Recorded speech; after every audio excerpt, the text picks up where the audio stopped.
Continuamente cuando hemos hablado de la vida de Jesús en diferentes oportunidades, yo se los dije la semana pasada, con Jesús no solamente hay una sola definición: o Jesús es Dios o Jesús es un mentiroso. No hay, tú tienes que escoger. No, Jesús no es un hombre muy bueno, no, perdóname, Jesús es Dios o es mentiroso. Una de dos, porque Jesús y los mismos judíos que hablaban el mismo idioma que Jesús saben de lo que estoy diciendo. Cuando Jesús le dice al paralítico en la piscina de Betesda, ahora cuando estuvimos ahí en la piscina de Betesda, al lado de la iglesia de Santa Ana, cuando Jesús le dice al paralítico, tus pecados te son perdonados. Y también en la casa de la suegra de Pedro, cuando baja el paralítico por la camilla, dice, tus pecados te son perdonados. ¿Qué le contesta a los fariseos? ¿Pero quién es este? Solamente Dios puede perdonar los pecados. Los fariseos se escandalizaron porque un hombre dijera, tus pecados te son perdonados, porque los judíos sabían que en el ambiente judío solamente Dios puede perdonar. Esa gente sabían que Jesús estaba actuando en su capacidad de ¿qué? De Dios. Tus pecados. Todos uno dicen, bueno, los sacerdotes perdonan los pecados. Sí, los sacerdotes perdonan los pecados, pero los sacerdotes perdonan los pecados por la unción que Jesús dejó en la iglesia del Espíritu Santo y en el nombre de Dios.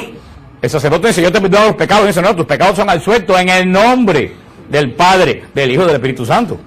La única persona en el mundo que ha dicho, el hombre que ha dicho, tus pecados te son perdonados sin nombrar absolutamente a nadie, es Jesús. Luego entonces, perdonar los pecados, ¿potestad de quién? De Dios. Y los judíos así lo entendieron. También cuando Jesús hablaba, los hombres decían, nadie ha hablado de esta forma. Porque Jesús decía, los profetas, Abraham, Moisés le dicen, pero yo les digo. Por eso decían, ¿quién es este que se está poniendo por encima de Abraham y de Moisés? Abraham y los profetas, Isaías, Jeremías decían, el Señor dice tal cosa. Jesús no decía nunca, el Señor dice, Jesús decía, yo les digo tal cosa y tal cosa. O sea, hay pruebas durante toda la Escritura inequívocas de que Jesús, tú tienes que aceptarlo, o Jesús es Dios, o es el farsante más grande que ha pisado sobre la tierra. Y si Jesús es un farsante, cuando tú tengas cáncer o tengas un problema, mira a ver a quién va, pero Jesús no venga. También les dije la semana pasada que el Evangelio de San Juan es claro. Cuando dice San Juan, en el principio existía la palabra, y la palabra estaba junto a Dios, y la palabra era Dios. Aquí lo deja bien claro. Aunque los testigos de Jehová en la tradición Nuevo Mundo ha agregado era un Dios, pero eso es algo verdaderamente aberrante. Era un Dios. ¿Cuántos dioses hay? Y frente a Dios estaba la palabra, y la palabra era Dios. Dios de Dios. Lo dice el credo. O sea, la profesión de fe del Concilio de Nicea, que ustedes proclaman antes de comenzar el ofertorio de la Eucaristía, cuando se adentra en la Eucaristía, la profesión del Concilio de Nicea, la fe de la Iglesia, declara que Jesucristo es Dios, de Dios, Dios de la Trinidad que conforma la fe cristiana, la fe católica. Importante referente a esto, desde el momento que tú, porque tú eres un gran teólogo, porque tú eres un gran pensador y porque tú eres un gran filósofo y decides que la capacidad tuya te dice que Jesús no es Dios, desde el momento que tu capacidad te dice que Jesús no es Dios y tú crees que Jesús no es Dios, tú te quedas automáticamente fuera de la Iglesia Católica, que de eso no se habla. Hay una cosa en el derecho canónico que se llama excomunión lata sentencia.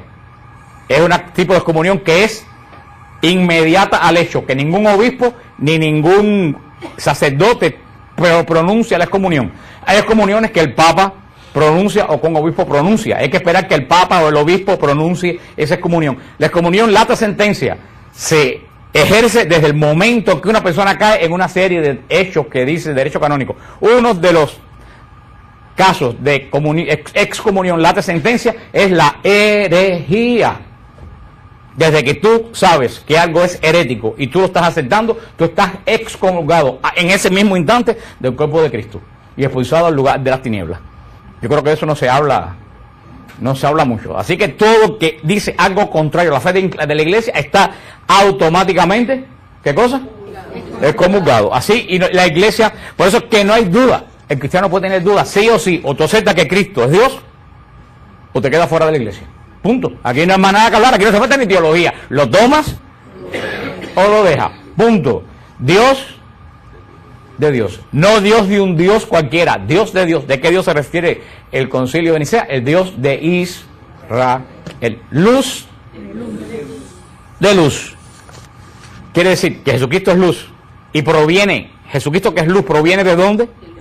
De la luz. Luz de luz. ¿Por qué? Los gnósticos, esos que andan por ahí, que la nueva era son los descendientes de los gnósticos, porque el demonio, como le dije, gracias a Dios, no es muy creativo y siempre repite y repite la misma mentira, y los hombres siguen creyéndose las mismas mentiras. Los gnósticos predicaban en el siglo II que habían dos tipos de dioses. Yo decía que estaba el Dios del Antiguo Testamento, que era malo, y que por eso que la Biblia del Antiguo Testamento se ve un Dios un poco así colérico, y estaba el Dios del Nuevo Testamento, que es bueno. Eso, y mucha gente lo sigue creyendo, sobre todo entre la gente de la nueva era, que Jehová o Yahvé era un Dios malo y que Jesús era un Dios bueno. Eso es la teoría de la nueva era, que todo es una unidad de dos mitades.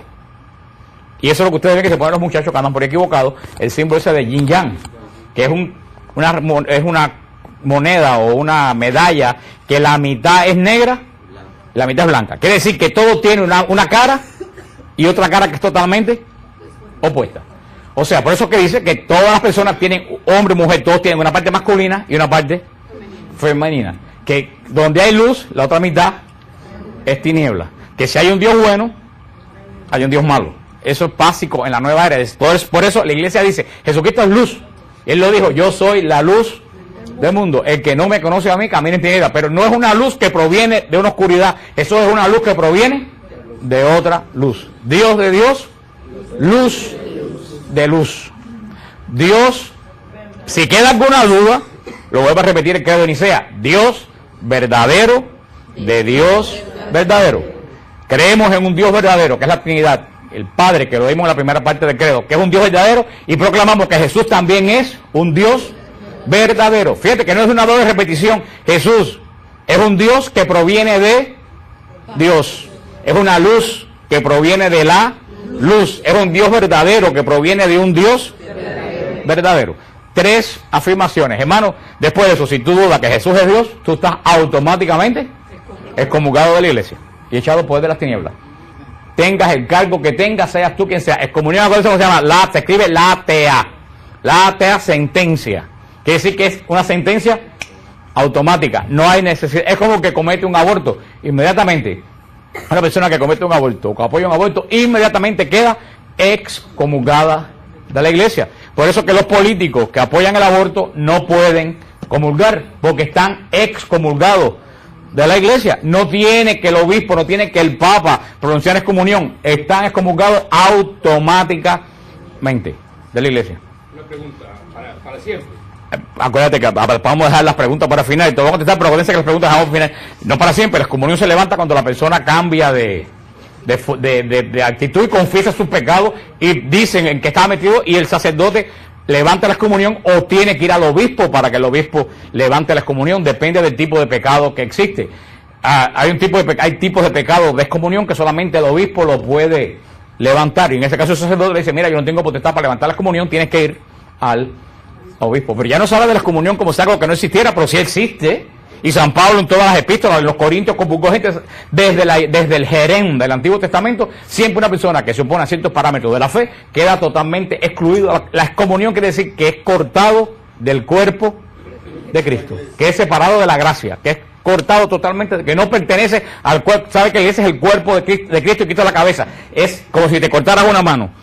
Queda totalmente separado del cuerpo. ¿Hay restitución? Sí, hay restitución. Después que tú te arrepientes y vienes a la iglesia. Dios verdadero, de Dios verdadero.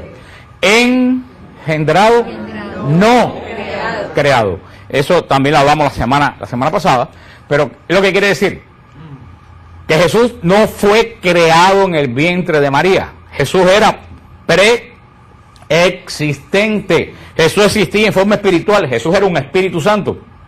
Jesús existía, el Padre, el Hijo y el Espíritu Santo, los tres existían en el principio en forma espiritual. Jesús es preexistente. Lo dice, en el principio era el Verbo, y el Verbo estaba junto a Dios, y el Verbo era Dios. Desde el principio, lo hablamos la semana pasada, nacido del Padre, sí, nacido del Padre. Y hablamos qué cosa es nacido del Padre, pero antes De todos los siglos. Antes de todos los siglos quiere decir más allá de toda capacidad humana y de todo tiempo humano. Por eso que Jesús es preexistente. Por eso decimos, Jesús no es creado como nosotros. Nosotros tenemos principios, somos creados en el vientre de nuestra madre. Y Dios nos dota de alma inmortal en el vientre de nuestra madre. Jesús no es creado en el vientre de María. Jesús no es creado, Jesús es engendrado. ¿Qué es lo que quiere decir? Que el Dios preexistente en forma espiritual, de una forma misteriosa, entró al vientre de María, y en el vientre de María comenzó, vamos a verlo después, comenzó un proceso totalmente normal como cualquier ser humano, sin dejar de ser Dios, sin dejar de ser divino. Engendrado, no creado.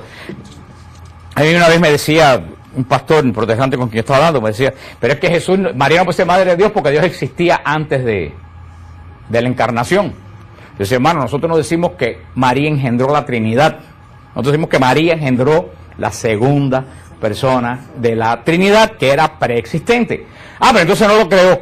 La iglesia no dice que María crea a Cristo, la iglesia dice que María engendra a Cristo, a un Dios preexistente. Toma cuerpo en el vientre disponible y aceptado por Dios de la Virgen María. Engendrado. Dice, bueno, así yo lo entiendo. Digo, pero es que así como lo dice desde el concilio de Nicea, la iglesia lo proclama. Él pensaba que nosotros decíamos que María había creado a Jesús de la nada. ¡Pum!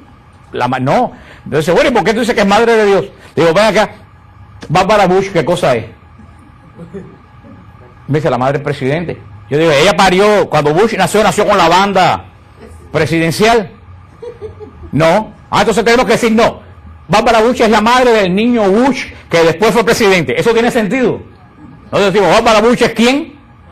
La madre del presidente. ¿Por qué? Porque ella parió a una persona que se convirtió en presidente. María es la madre de Dios. ¿Por qué? Porque ella parió a una persona que es Dios. ¿Jesús es Dios? Sí, Jesús es Dios. Punto. Que ahí no hay más nada. Más veces, ahí no hay más nada que darle vuelta. ¿Qué cosa es Jesús? Cualquier cristiano tú le preguntas, ¿qué cosa es Jesús? Te dice, Jesús es Dios. Entonces, ¿cómo se llama la persona que lleva 9 meses a un niño en el vientre y lo pare? ¿Cómo se llama esa persona? Y si ese niño es Dios, ¿qué cosa es María? Pero usted cree que ser muy inteligente para entender eso. No, porque María es la madre de Jesús. Cuidado, vamos a ver eso después, es una herejía. Porque algunos protestantes dicen que María parió, ese verbo, se parió, parir es el nombre correcto, de dar a luz. Jesús no es un foco, Jesús es la segunda persona de la Trinidad.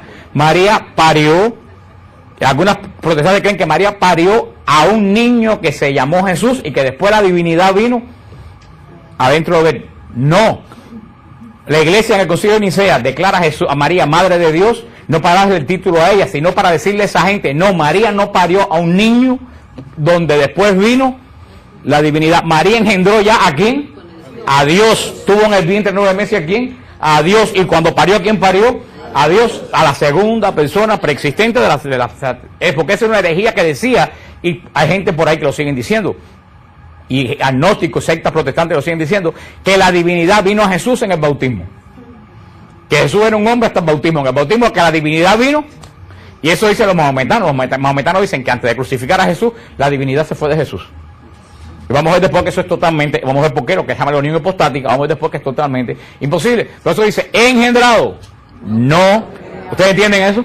Cuando hablan con un protestante, es que yo creo que eso es tan sentido común. Cuando hablan con un protestante, explica, nosotros decimos que María engendró la Trinidad. Nosotros decimos que María le dio carne al verbo que era ¿qué? ¿Y que era qué? Preexistente. Vino por un designio de la salvación. Como decía, no sé si era el padre Rolando en Israel, no me acuerdo, decía, Jesús podía haber venido como Abraham, ya hombre, o como Melquisedec. Melquisedec no apareció en Jerusalén ofreciendo pan y vino. Dios podía haber venido como Melquisedec, hecho hombre ya. Claro que podía haber venido. Que Dios quiso pasar todo el proceso humano y necesitó de María. Si Él necesitó de María, ¿por qué nosotros vamos a prescindir de ella? Explícame. Y eso lo hablaremos después cuando hablemos de María.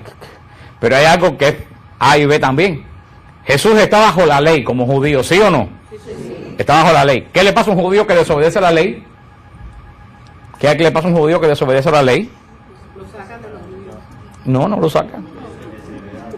¿Qué pasa a un judío que desobedece? ¿Está en pecado? Tan sencillo, un judío que desobedece la ley está en pecado. Si el judío dice no robar y el judío roba, está en pecado. Si dice no mentir y el judío miente, está en pecado. ¿Qué dice el cuarto mandamiento de la ley mosaica? Honrar al padre y a la madre. Honrar, la palabra honrar. No es como decimos, ay, honramos a los patriotas. No, la palabra hebrea para honrar tiene la misma raíz de la palabra adorar. No es la palabra adorar, pero tiene la misma raíz. Lo más cercano del honrar padre y madre que hay es venerar al padre y a la madre. Algo más allá de la honra. Jesús honraba a su padre. Por supuesto, ¿quién era el padre de Jesús? No, era Dios.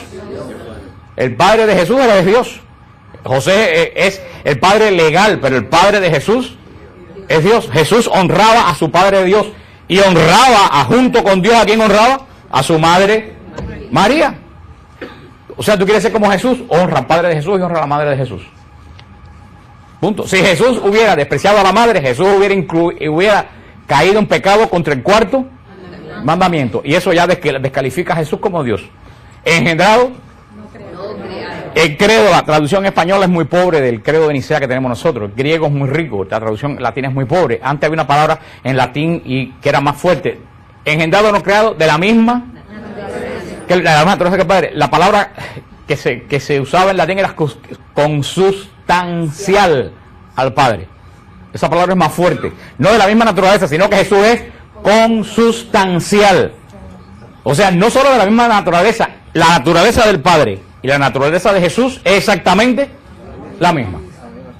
Por eso me gusta dar la palabra consustancial al Padre. Ahora, para que la gente no se formara lío, ¿qué cosa es consustancial? Quiere decir de la misma naturaleza.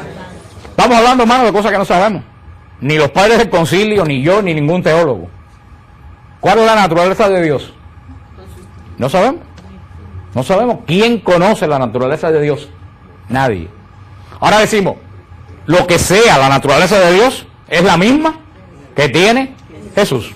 Punto. Ahí no hay que especular. El que se mete en ese campo cae bordeando la herejía, porque no se sabe nada.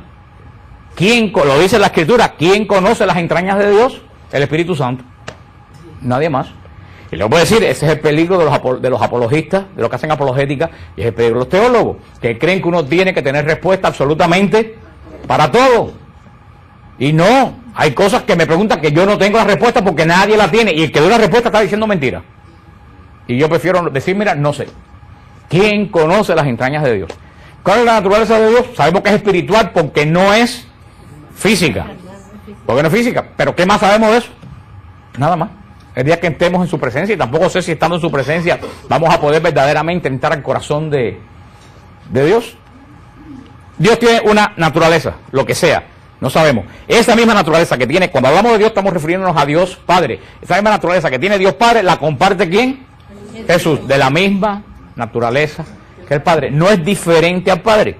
Volvemos a decir, ¿se acuerdan la anécdota de San Agustín? Se ha repetido continuamente, y la gente sigue haciéndose las mismas preguntas de San Agustín, después que han pasado 1700 años. ¿Qué es lo que atormentaba a San Agustín? Que no entendía la Trinidad. Y San Agustín era un hombre brillante, tan es así que después de San Pablo no ha habido a nadie más brillante en toda la iglesia, a lo mejor Benedicto XVI, que es un tremendo teólogo y un tremendo filósofo. Pero San Agustín le da la vuelta. San Agustín estuvo en los gnósticos. San Agustín quería tener respuesta para todo y no entendía la Trinidad, y dándole vuelta, y saben todo el cuento que el niñito que encontró con un balde cogiendo el agua del pavimento en un huequito, iba a la playa, cogía el agua y lo metía en un huequito. San Agustín le dijo, ¿qué haces, niño? Y dice, estoy metiendo el mar en el hueco. Y le dijo San Agustín, eso es imposible. Y el niño le dijo, más imposible es lo que tú estás pensando. Y la gente sigue. No podemos entender la Trinidad. Yo no les puedo explicar la Trinidad. Yo le digo a las personas, la Trinidad no se explica, la Trinidad se adora. Punto. No, tú llegas al borde solamente donde tú te puedes arrodillar y adorar. No puedes comprender la Trinidad. ¿Quién eres tú? ¿Qué somos nosotros? Ponte en el cosmos. Mira el tamaño que tiene el cosmos. Las galaxias, las megaestrellas. ¿Qué somos tú y yo en comparación con todo el cosmos? ¿Qué somos nosotros? Absolutamente nada. ¿Cómo yo voy a penetrar el misterio de Dios? Cuando Yuri Gagarin, el primer ruso que subió al espacio, Nunca se me olvida que subió al espacio cuando bajó la pregunta. Lo primero que dijo, estuve en el espacio y no vi a Dios. Y una guajira del pueblo mío lo dijo, que es soberbio, es una persona sin instrucción. Del pueblo mío, de un pueblo se llamaba Cabaña cerca, Manuela. Me dijo, que soberbio es el hombre. Ese hombre no ha subido 1/4 de la tierra y ya quiere ver a Dios. Y si ustedes se fijan que subió Yuri Gagarin de la tierra, nada, subió un poquito más allá de los aviones. Y ya que lo que quería, ver a Dios. La misma soberbia de la torre de Babel. Nosotros no podemos entender la Trinidad, jamás podremos entender la Trinidad. No, solamente podemos decir que no es una contradicción. Porque contradicción sería decir que 3 dioses son un Dios. Eso sería una contradicción. 3 no puede ser igual a 1. No decimos que 3 dioses es un Dios, decimos que 3 personas es un Dios. Es una cosa totalmente diferente. No es una contradicción, es un misterio con que se enfrentó la iglesia de los primeros tiempos. Jesucristo tiene que ser Dios. Porque si Jesucristo no es Dios, ¿qué cosa es lo que hubo en la cruz? Un sacrificio humano. Jesús tiene que ser un Dios. Pero ya tenemos al Padre. Entonces, ¿cuántos dioses hay? Eso fue el gran problema de la iglesia primitiva. Por eso que Jesús dice el Jueves Santo. Hay muchas cosas más que puedo revelarle, pero ustedes no lo van a entender. El Espíritu Santo vendrá y se las revela. ¿Cuándo vino el Espíritu Santo? En Pentecostés. ¿Dónde el Espíritu Santo revela lo que falta al Evangelio de Cristo?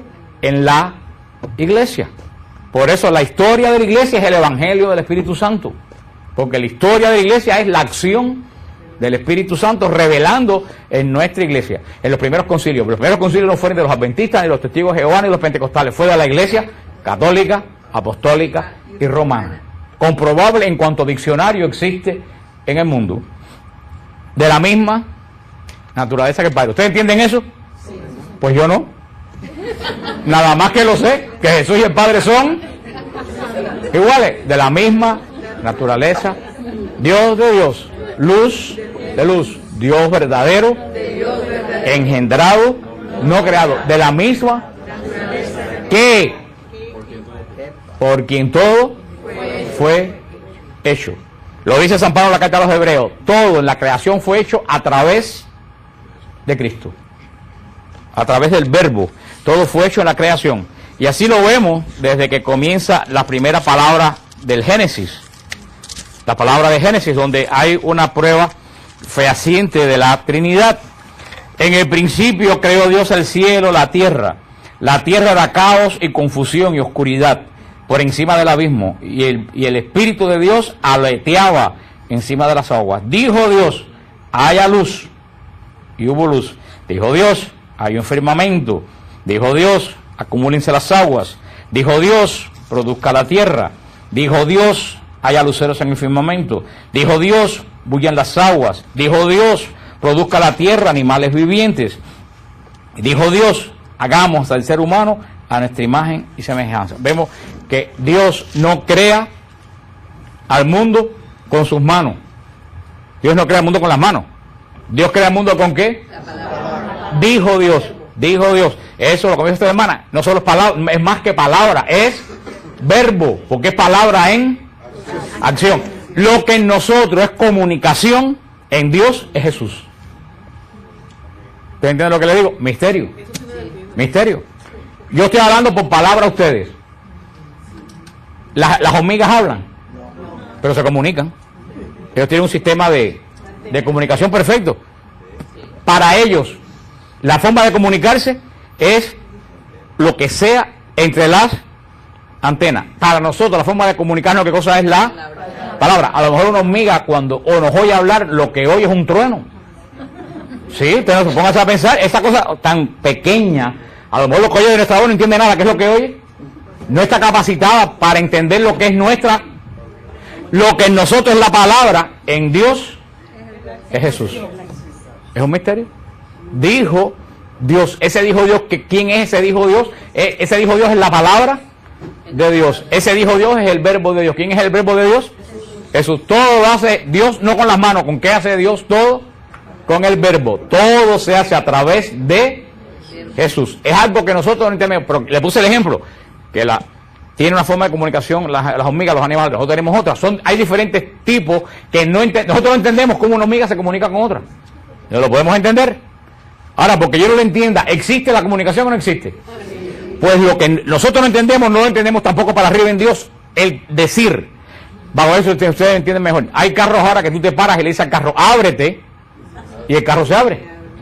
Y te dice, enciende, y el carro se enciende. Esa es otra forma de dar órdenes y que se crea toda una operación a través de ¿qué? De la palabra. Pues en eso, esa palabra de Dios que no entendemos era lo que nosotros, un sonido en Dios es Jesús. Generó a la segunda persona de la Trinidad, Jesús. Por eso que dice que todo Dios no lo hizo a través de sus manos, Dios lo hizo a través de su palabra, de su verbo. Y ese verbo tiene nombre y apellido. ¿Quién es el verbo de Dios? Jesús, encarnado en el vientre de María. Por eso que todo fue hecho a través de Cristo, a través de Cristo. Por eso, cuando todo se desarregló, ¿quién tiene que arreglar lo desarreglado? El mismo que lo creó.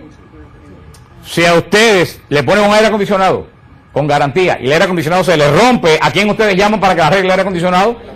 Al que se los puso. Si ustedes hacen una casa y la casa se empieza a caer el repello y a moverse, ¿a quién llaman ustedes? Al contrato que te la vendió. Todo se creó a través de Cristo. Cuando el mundo se desarregló, ¿quién tiene que venir a arreglar el mundo? Aquel que todo lo creó. Por eso que Jesús no es el Padre ni el Espíritu Santo que viene a crear. Eso tiene una tremenda lógica. Si el verbo fue el creador y todo se desarregló, el verbo viene a arreglarlo. Por quien todo fue hecho. Todo fue hecho a través y para Cristo. Por eso Cristo viene al mundo a tomar en sus manos todo aquello que se había ido de sus manos por nuestra decisión equivocada. Por eso que la obra de Cristo no ha terminado. Porque todavía hay mucha gente que están fuera del control y de la voluntad de Dios. Cuando todas las personas que tienen que estar estén ya bajo la redención, entonces cuando Jesús habrá terminado la obra y regresará a entregarle al Padre del reino, como debió haber sido el séptimo día de la creación, cuando el hombre desarregló todo lo que Dios había hecho creado a través de Cristo, a quien todo fue hecho, que por nosotros los hombres y por nuestra salvación bajó del cielo. Vuelvo a decir, ¿por qué Jesús bajó del cielo? Por nosotros. Él fue el creador. Él no fue el origen de la creación, pero fue el motor de la creación. Por nosotros, para arreglar lo que nosotros habíamos desarreglado, se hizo hombre. Solamente por nosotros Dios hizo hombre. Y no se hizo hombre para otra cosa, sino para nuestra salvación. ¿Qué cosa para nuestra salvación? Que nosotros volvamos a pertenecer a Dios. Al Dios del cual nos salimos por decisión de los primeros, que por nosotros somos, por nuestra salvación. Bajó del cielo. Lo que va a decir San Pablo después en Filipenses, cuando Jesús baja del cielo. Solamente una cosa mueve a Dios venir al mundo: nuestra salvación. Recuérdense lo que yo le dije: cuando tú caes en pecado, ¿qué pasa con tu relación con Dios? Se rompe. Dios no puede habitar. Dios y el pecado son totalmente incompatibles. Por eso cada vez que comienza la Eucaristía Católica, ¿con qué comenzamos? Antes de comenzar los sagrados misterios, reconozcamos nuestros pecados. ¿Y qué decimos después? Yo confieso ante Dios. Si tú no comienzas toda la oración, cada vez que voy a orar, por la mañana cuando sea, yo comienzo diciendo: Señor, soy pecador, me confieso pecador, perdóname, restitúyame la comunión con tu Padre. Porque si tú no te confiesas pecador antes de orar y pides perdón por los pecados que hayas cometido, tú estás hablando solo. Porque entre ti y Dios, no quiere decir que te vayas a confesar inmediatamente. Lo que hacemos aquí: Señor, yo pido tu perdón y yo te prometo que voy a sellar esta reconciliación contigo en el sacramento de la confesión, porque ahora no puedo. Y eso restituye de intención tu comunión con Dios. Por eso tú no puedes empezar ninguna oración. Por eso que si queremos tener un modelo de oración, tenemos que entender la Eucaristía, que es el modelo de la oración. No podemos comenzar ninguna oración si primero no empezamos pidiendo perdón. Porque la comunión se rompe cuando el hombre desobedece a Dios, y lo he explicado un montón de veces. La comunión de Dios con el hombre abismo total. Dios, en lo que llamamos cielo, que no es eso azul que vemos ahí, y eso lo dijo el Papa. El infierno no son lugares físicos, son sitios, son situaciones espirituales. Dicen: el Papa dijo que el infierno no existe. El Papa dijo que el infierno no existe. Al contrario, el Papa dijo que existen, pero que no es una situación física, es una situación espiritual. ¿Lo podemos entender? No. Lo único que sabemos es que el infierno no está en el centro de la tierra, ni está en el planeta Marte, ni el cielo está arriba de eso azul, se caminan los angelitos, porque el cielo no es... ¿Qué es lo que va al cielo? ¿El cuerpo va al cielo? ¿El cuerpo va al cielo? ¿Qué es lo que va al cielo? El alma. Luego entonces una situación espiritual. Que sea espiritual no quiere decir que sea mentira. ¿Los ángeles son espirituales? Sí. ¿Y existen o no existen? Sí. ¿Dios es espiritual? Sí. ¿Existe?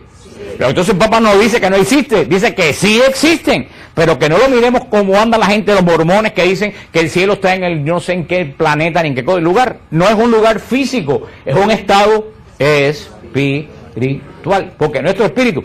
Por eso, cuando dice que bajó del cielo, quiere decir que salió de su reino donde él mora, no sabemos dónde él mora, y se hizo presente en medio de su creación.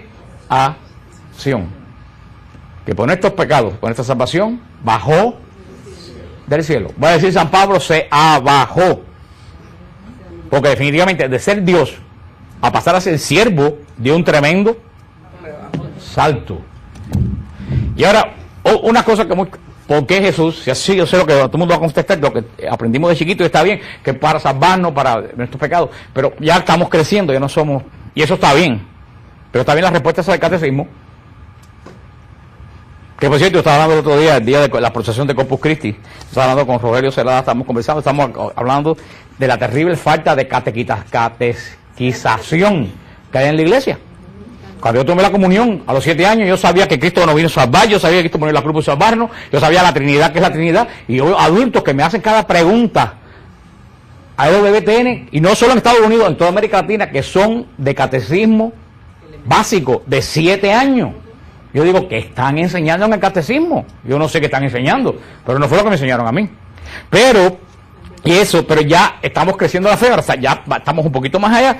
¿Por qué Jesús se hace hombre? Para salvarnos, definitivamente, de eso no hay duda. Pero yendo un poquito más allá, tenemos que pensar, el hombre se le fue de las manos a Dios.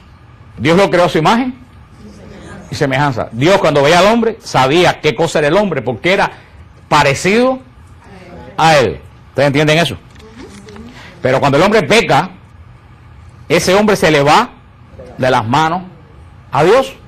Dios no entiende lo que es el pecado. Y el hombre empieza a sufrir las consecuencias del pecado. Porque ¿qué le prometió el demonio? Villas y Castilla. Vas a ser como Dios, no te vas a morir nunca. Y cuando el hombre pecó, ¿qué se dio cuenta? Que no tenía nada, que estaba desnudo, que todo lo que tenía venía de Dios y lo había perdido. Eso es lo que siempre, el demonio sigue haciendo lo mismo y la gente sigue cayendo en la misma historia. Vas a ser como Dios, te va a dar todo, entrégame todo, se lo entregas y cuando viene a ver te quedaste sin nada. Y seguimos una rueda, sigue lo mismo. Pero las consecuencias del pecado afectaron al hombre y Dios no conoce esas consecuencias. Dios es todopoderoso, pero Dios, lo único que Dios no puede conocer es el pecado, porque en él no hay pecado. Entonces el hombre empieza a sentir las consecuencias del pecado. ¿Cuál es la consecuencia del pecado? Consecuencias del pecado. Miedo. Es la primera consecuencia del pecado.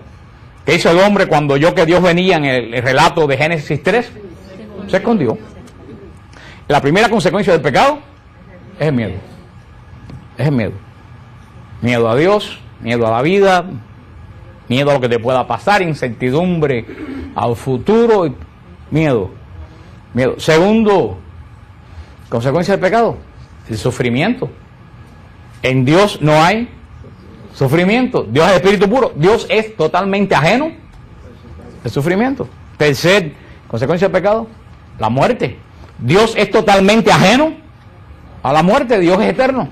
Por eso, ese hombre que empezó a caminar después del pecado, para Dios, ¿qué cosa era? Un extraño. Un extraño. ¿Ustedes entienden eso?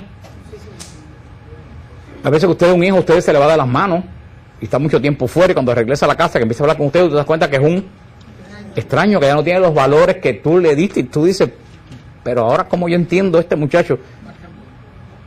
Así le pasó, pero a mayor grado a Dios con la criatura.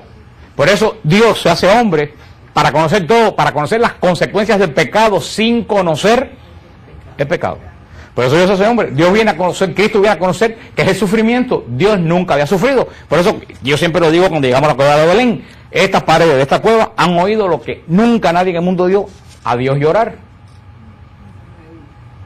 ¿Qué es lo primero que hace un niño cuando nace? Llora. Primera vez en la historia de la creación que Dios lloraba en Belén. Jesús entra al mundo conociendo qué cosa es. ¿Por qué llora el niño? Porque lo sacan de un ambiente protegido a un ambiente totalmente extraño. Miedo.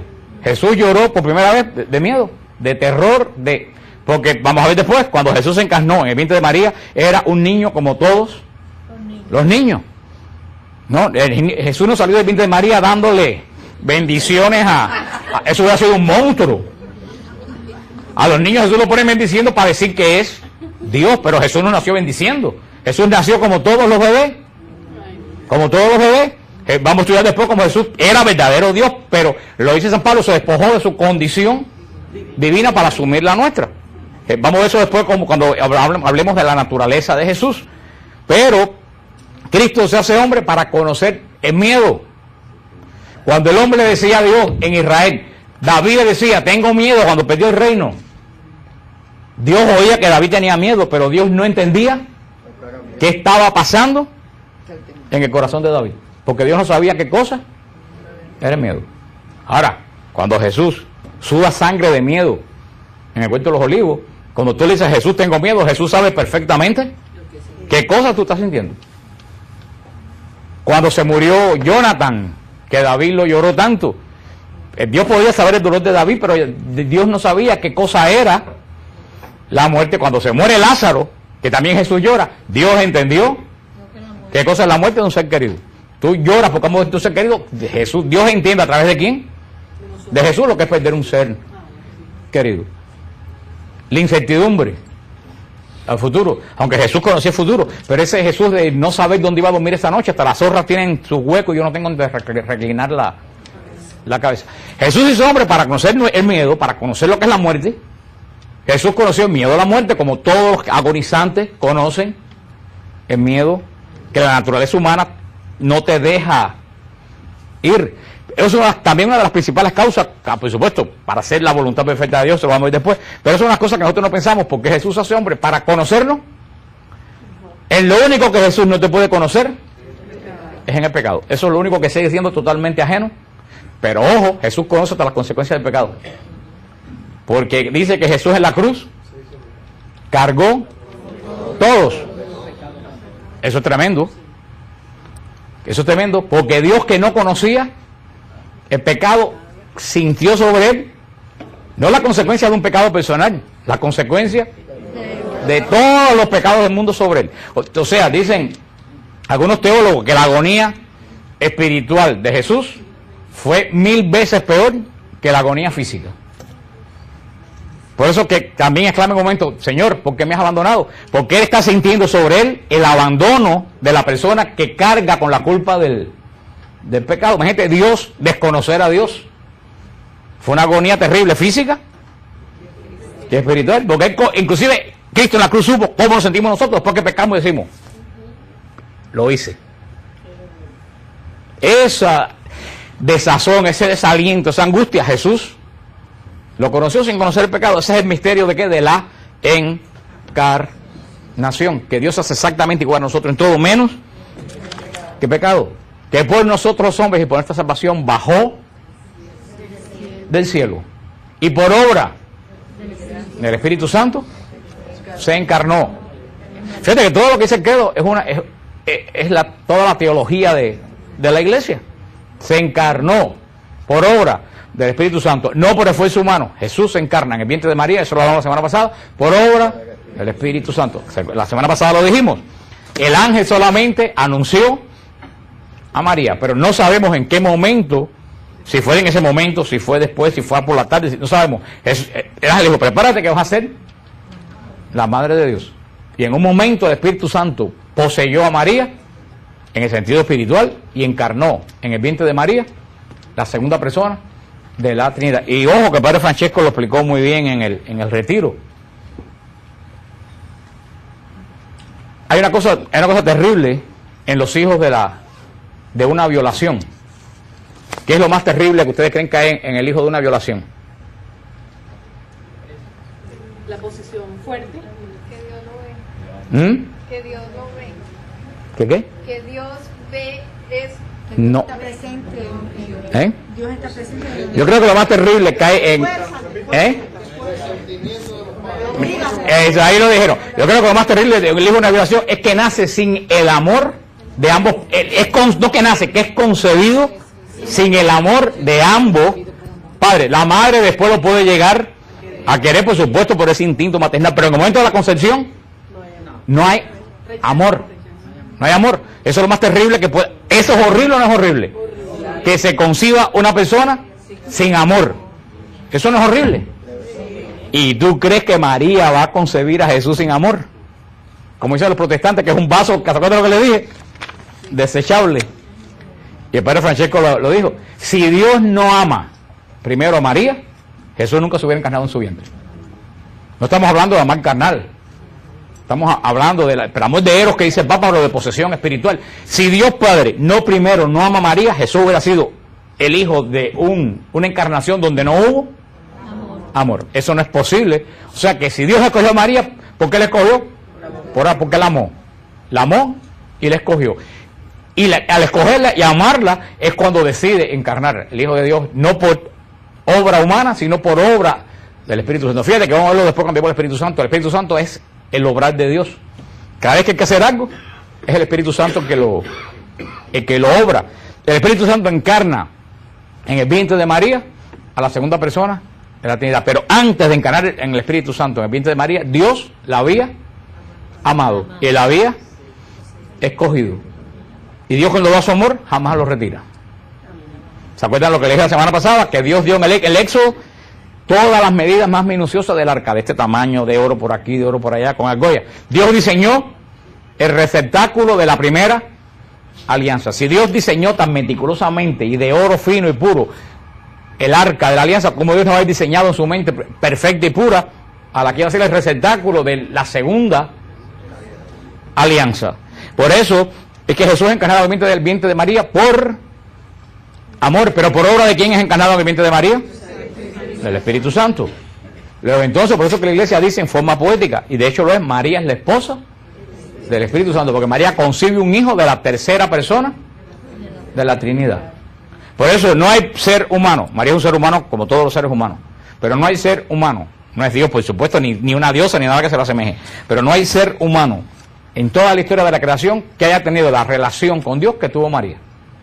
Primero porque Dios Padre la amó personalmente, no como creación, le amó personalmente. Segunda, porque el Hijo tomó carne, genoma, genes, de todo en su vientre. Y tercera, porque el Espíritu Santo lo encarnó en el vientre de ella. O sea, en María hubo una acción trinitaria. Hubo una acción en María. Y una acción única que nunca ha sucedido en la humanidad ni volverá a suceder. Y el Verbo se hizo carne y habitó entre nosotros, que es lo que es escrito en la pared de la iglesia de la Anunciación, en la iglesia de la Encarnación. La palabra de Dios hemos visto que es constante, existía, existió y debe existir. Primero en forma espiritual, después en forma humana en Jesús. ¿Y cómo sigue? En forma humana, porque Jesús cuando resucita no vuelve a ser espiritual, como dice la gente por ahí, que Jesús resucitó como espíritu. Eso es un disparate, porque si Jesús resucita como espíritu, quiere decir que deja de ser hombre. Y si Jesús deja de ser hombre, no es mediador. Porque para que haya un puente tienen que haber dos orillas. Si no hay dos orillas, ¿hay un puente con una sola orilla? ¿Tiene sentido un puente con una sola orilla? No tiene ningún sentido. Si Jesús resucita espiritualmente, es que deja de ser hombre y ya pierde, ¿qué cosa? Una orilla. Hubiera regresado de nuevo al trono de Dios de donde vino. ¿Y cómo nos hubiéramos quedado nosotros? Sueltos al garete por aquí otra vez de nuevo. No, Jesús resucita como verdadero hombre. Cuerpo glorificado, tampoco sabemos que es un cuerpo glorificado. No tenemos idea que es un cuerpo glorificado. Los apóstoles no reconocían a Jesús cuando lo veían. Lo reconocían por su personalidad.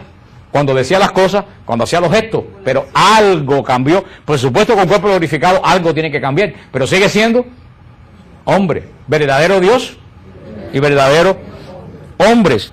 Hay muchos títulos que se le dan a Jesús que son de Dios y están en el Antiguo Testamento. Por ejemplo, el profeta Isaías dice que Dios es el alfa y el omega. El Apocalipsis dice que Jesús es el alfa y el omega. Dice el profeta Isaías que el Mesías lo va a llamar admirable, consejero, Dios fuerte, Padre eterno, Dios con nosotros. Todos esos títulos que identifican la labor del Señor Jesucristo, que lo hemos hablado de otra forma hoy, pero que patentiza quién es Jesucristo y cómo Jesucristo se ha encarnado entre nosotros. Ahora nos quedan 5 minutos, vamos a adentrarnos y seguiremos la semana que viene en la obra de Cristo. Es donde ya entra la cosa un poquito más profunda. ¿Cuál es la obra de Cristo? Que es la justificación, la santificación, la redención, la propiciación, todo lo que es la obra de Cristo. Pero terminando esto que estábamos hablando de hoy, deja ver si lo tengo por aquí. Aquí. El alma, con esto terminamos hoy, el alma y el conocimiento humano de Cristo. Apolinar de la Odisea, uno de los padres de la iglesia, afirmaba que en Cristo el verbo había sustituido el alma o el espíritu. La iglesia condenó esa teoría de Apolinar de la Odisea. La iglesia condenó y dijo que el Hijo Eterno asumió también un alma racional como la nuestra. ¿Qué es lo que decía Apolinar de la Odisea? Que en Cristo la divinidad había sustituido ¿qué cosa? El espíritu, el alma. ¿Se acuerdan cuando hablamos qué cosa es el alma? ¿Se acuerdan cuando yo explicamos qué cosa es el alma? Que el hombre, si venimos a ver, el hombre solamente posee espíritu, cuerpo físico y espíritu. ¿Qué cosa es el alma? El alma es la reacción del espíritu actuando en nuestro cuerpo físico. Los animales tienen, veo caras como si nunca en mi vida yo hubiera explicado eso. Sé que alguna gente no estaban cuando yo le expliqué, pero veo otras caras que si estaban aquí están así, mira. Sí, como una vez cuando estábamos el año pasado, yo creo que María estaba, que yo di una explicación en la Mensa Christi de Israel, de que aquí Jesús preparó una cena, llamó a los apóstoles comieron, y fue el primado de Pedro, y en eso llega un padre colombiano que es de la Universidad Javeriana de Colombia, que entonces le pedimos que nos dé la misa. Cuando llega al mismo lugar de donde yo me bajé, le pregunta a la gente del grupo, ¿ya ustedes le explicaron qué sucedió aquí? Dijeron, no. Y entonces el padre empezó a explicar lo mismo que yo expliqué a todo el mundo. ¡Oh! Y yo 5 minutos antes lo había acabado de explicar. Yo expliqué lo que era el alma, y alguna gente estaban aquí. Yo dije que no hay alma, hay cuerpo y espíritu. El alma es, y lo pongo de ejemplo, ¿los animales tienen cuerpo? Sí. Tienen cuerpo humano, los puercos, las vacas, todo el mundo tiene ojos, nariz, cerebro, igual, aunque en distintas formas, pero igual que lo que tenemos nosotros. Ahora, ¿las vacas aman? No. Las vacas actúan por instinto.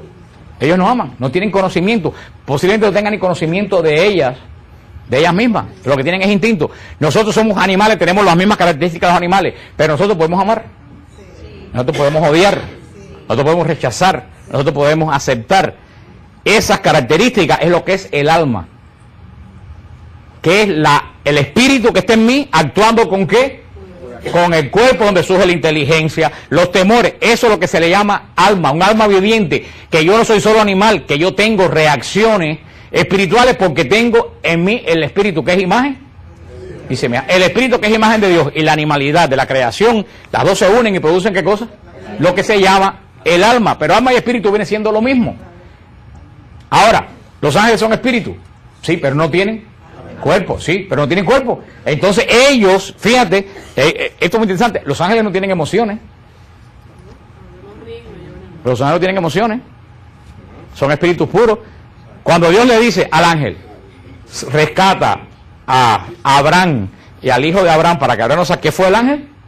Lo rescató. Cuando Dios le dijo al ángel, destruye Sodoma, ¿qué hizo el ángel? Destruyó Sodoma.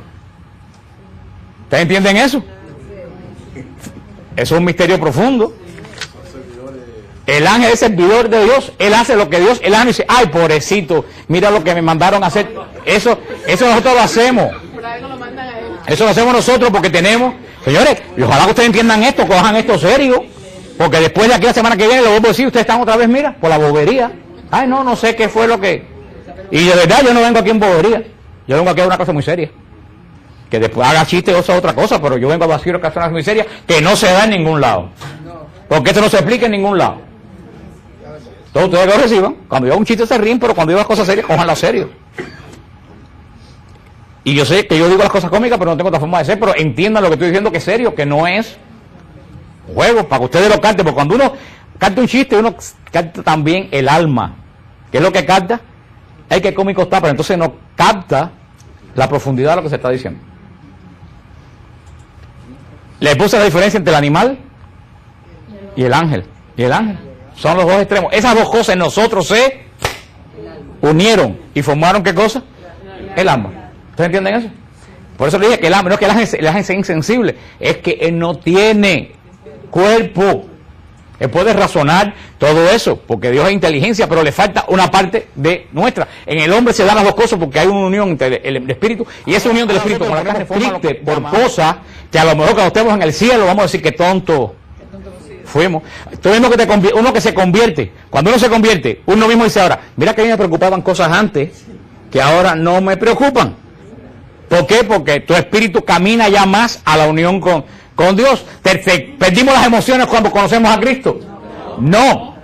Tenemos otra dimensión de sentir y de ver las cosas. ¿Ustedes entienden lo que les quiero decir? No es que el ángel sea insensible, es que no tiene sentimientos como nosotros, porque a mí los sentimientos se pueden equivocar. Los sentimientos de nosotros se equivocan o no se equivocan. Porque el espíritu de Dios está unido ¿a qué? A nuestra animalidad. Y nos equivocamos porque somos imperfectos. Y por lo que le dije hace tiempo, ahora no me miren con cara de asombro, porque en nosotros queda resto de pecado, aunque estemos unidos a Cristo, ¿cómo se acuerda cómo se llama? Concupiscencia, que sigue morando en mí y me sigue machacando y confundiendo nuestros sentimientos. Pero a lo mejor esto es un poco complicado. Lo que quiero decir que no hay tres cosas. Lo que decía Apolinar de la Odisea era un error. Cristo tiene como nosotros espíritu y ser humano. Porque fíjate lo que decía Apolinar a la Odisea, es la herejía que le dijo ahorita. La gente que pensaba que Cristo era un hombre, un ser humano, donde se metió ¿qué cosa? La divinidad. Y la divinidad ocupó el lugar del espíritu, el lugar del alma, el lugar de todo. Dios ocupó dentro de... Es como un cascarón de hombre donde adentro estaba metido Dios. Dice la iglesia, herejía, no existe ninguna posibilidad. Y aquí es donde vamos a hablar la semana que viene, que es la unión hipostática. Dios tiene alma, Dios tiene espíritu y cuerpo como nosotros. Ahora, todo el cuerpo de Cristo es divino. Y toda la divinidad de Jesús es humana. Fíjate lo que te digo. No es que hay un hombre con un Dios metido adentro. Cualquier átomo del cuerpo de Jesús es totalmente divino. Y cualquier átomo del espíritu de Jesús, de la divinidad de Jesús, es totalmente humana. Cuando Jesús se mete en el vientre de María, hay una fusión total entre la divinidad y la humanidad de Jesús, que se llama unión hipostática. Se llama una unión. ¿Ustedes entienden eso? No es Cristo, un hombre caminando con Dios metido adentro. Todas las partes de Jesús es totalmente, toda la parte humana de Jesús, su corazón, el estómago, los ojos, el pelo, todo es divino. Es la segunda persona de la Trinidad. Y toda la divinidad de la segunda persona de la Trinidad pasó a ser humana. Por eso se dice que la humanidad de Cristo se convierte en divina y la divinidad de Jesús se convierte en humana. Eso es, por eso, y con esto terminamos, dice que esta alma humana, esto es el catecismo de la iglesia, del punto 471 en adelante, es esta alma humana que el Hijo del Hombre asumió, lo dice el catecismo, para si alguien después de los aviondos que ven el video empiezan a decir que si estoy diciendo disparate, lo dice el catecismo de la iglesia, porque la gente ignorante, como hizo Quito Zacarías, la ignorancia es atrevida. La ignorancia es atrevida. Los ignorantes se ponen a criticar las cosas que no saben y terminan diciendo que yo dije lo que yo no he dicho. Catecismo de la iglesia, punto 472. Esta alma humana que el Hijo de Dios asumió está dotada de un verdadero conocimiento humano.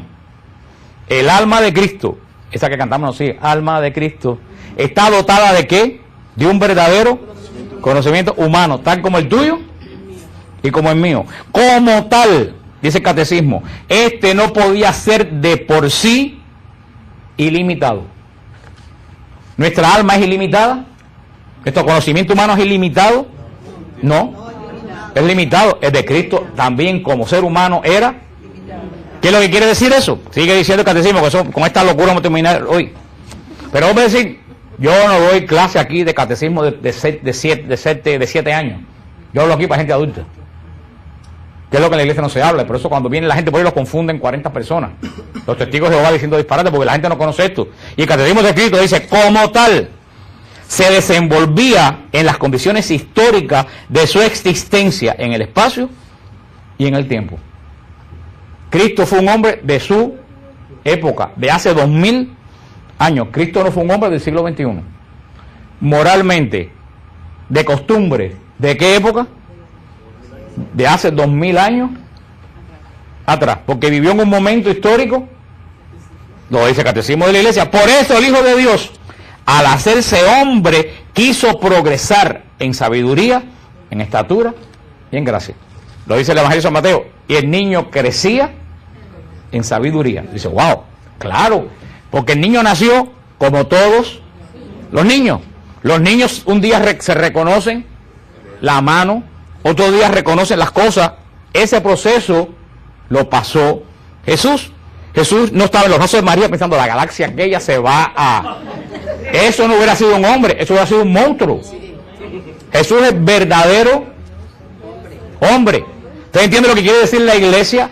Él tuvo que crecer como crecemos. Ahora, vamos nada más que terminar este párrafo 472, estamos después de la semana que viene nosotros.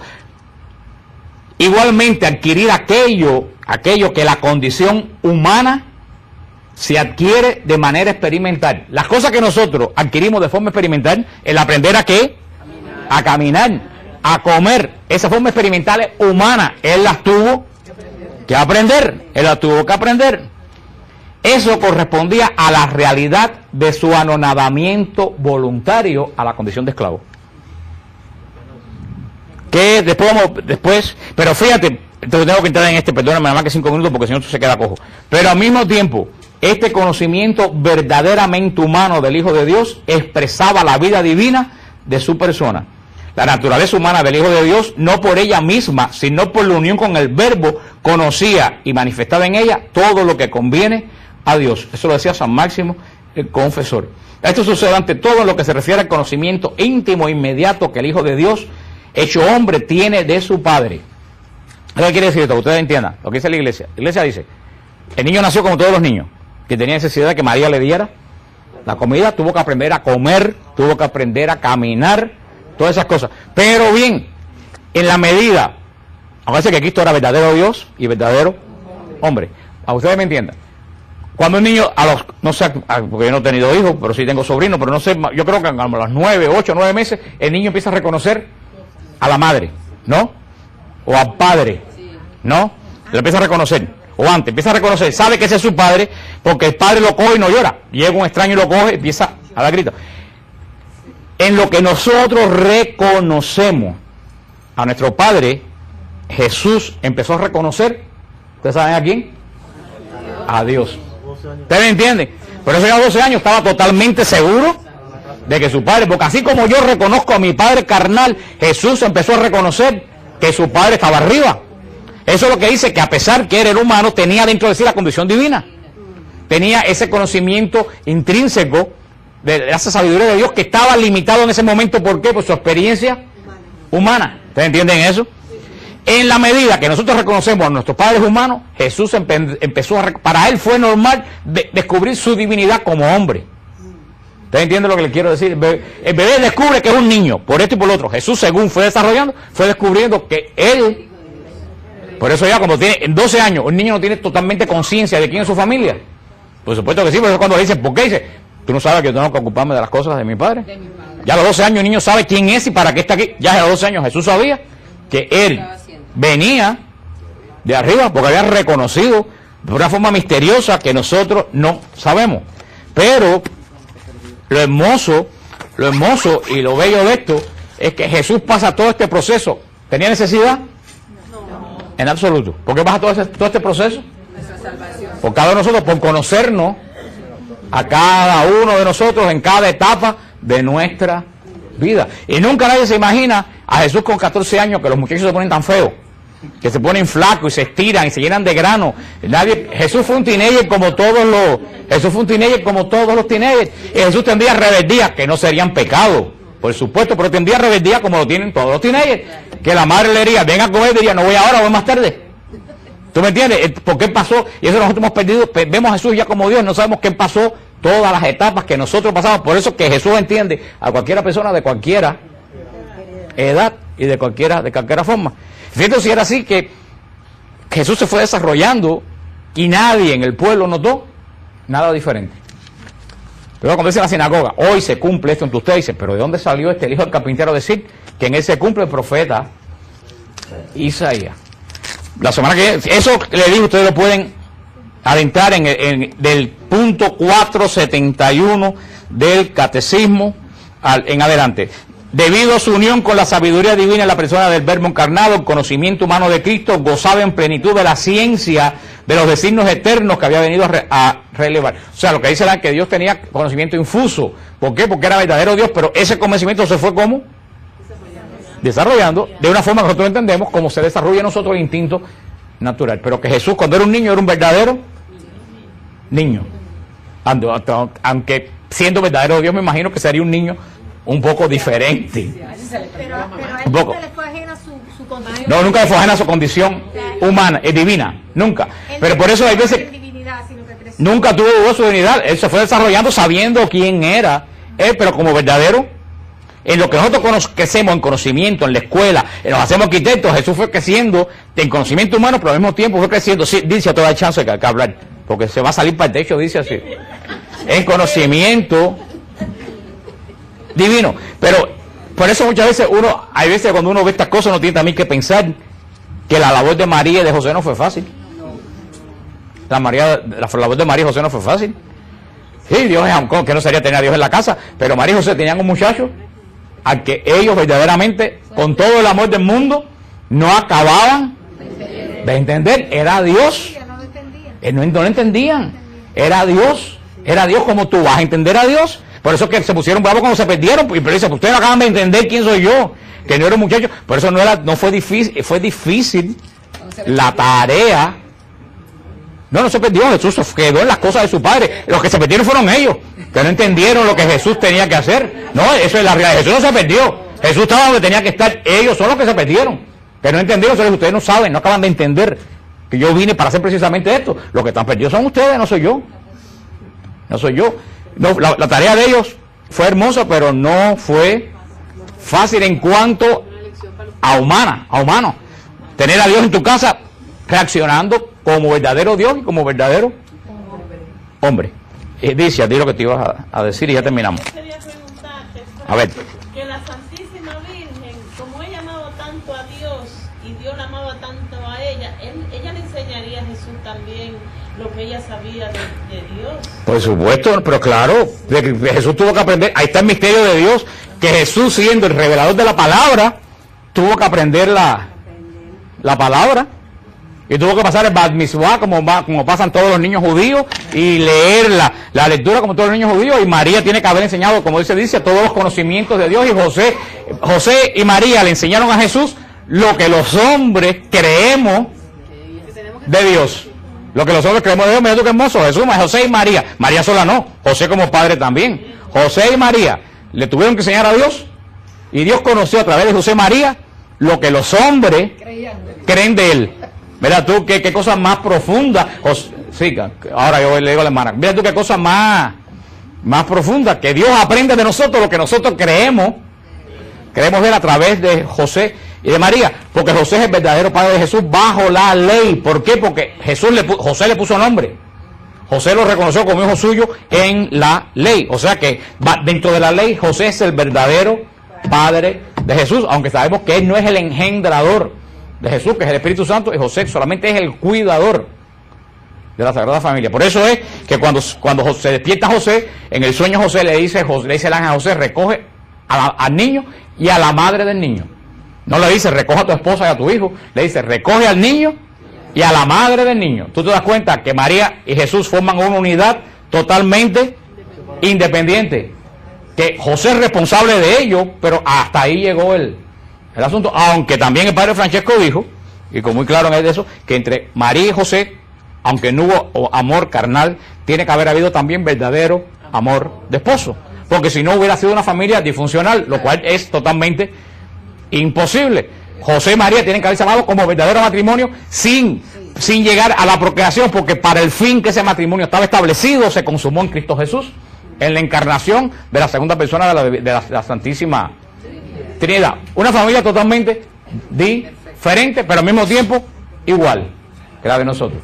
La hermana está al lado de